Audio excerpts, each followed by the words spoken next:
The Star Wars galaxy is big, like really big. It was home to over 400 billion stars and over 100 quadrillion sentient beings. So when the Clone Wars broke out between the Galactic Republic and the Confederacy of Independent Systems, you could quite justifiably assume the Republic must have mobilized hundreds of millions of clone troopers to fight across the billions of star systems, right? Well, the answer to that may surprise you, as according to multiple sources across both canon and legend Star Wars, the Grand Army of the Republic only totaled 3.2 million clone troopers, which is ridiculously small when scaled against the size of the Star Wars galaxy. For context, that's a military smaller than the combined forces of NATO, operating across 180 billion star systems. We also know that the Separatist droid army had billions of battle droids, ready to do battle with the Republic's clone forces. And whilst yes, I guess you could argue that each elite clone trooper is worth 10 or more droids, they're still outnumbered by a lot.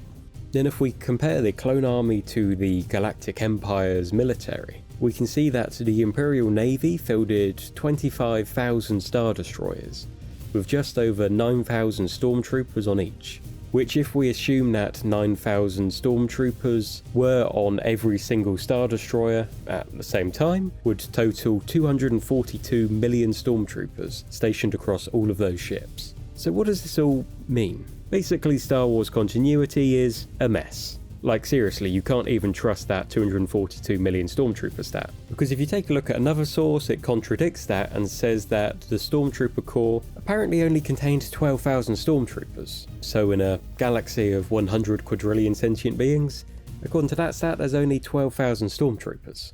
And it seems like facts and figures when it comes to Star Wars just change depending on whoever's writing it at the time. And the writers have a real problem with scaling troop and ship numbers to the vastness of the Star Wars galaxy. So to try and get our heads around this a bit better and come up with a figure that's more representative for the scale of Star Wars, let's take a look at those clone trooper numbers again, but from a slightly different perspective. In the Attack of the Clones, we hear the Kaminoan Prime Minister Lama Su inform Obi-Wan that 200,000 units of clones were ready for deployment. Now this may be clutching at straws, but what if when the Kaminoans use the word unit, they are referring to groupings of troops and not individual troops? After all, they are engaged in a business transaction with the Republic, so it's possible, seeing as the Republic are buying the clone troopers in bulk, that they would choose to refer to the clone troopers as grouped products rather than individuals.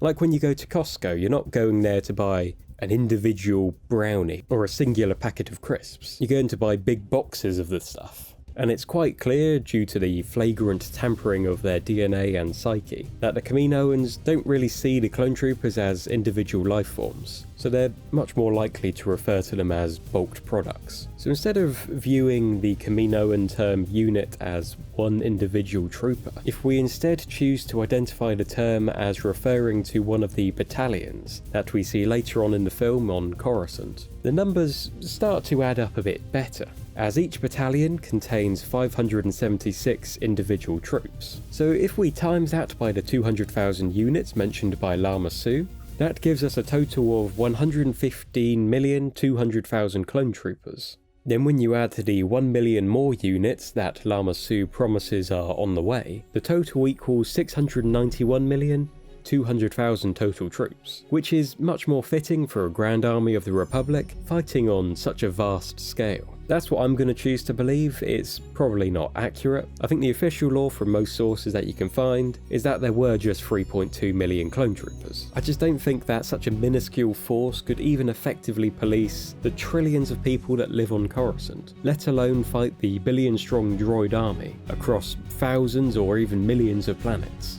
Let me know your thoughts down in the comments. Make sure to subscribe and hit the bell icon so you don't miss out on the next video. Thanks for watching, catch you next time.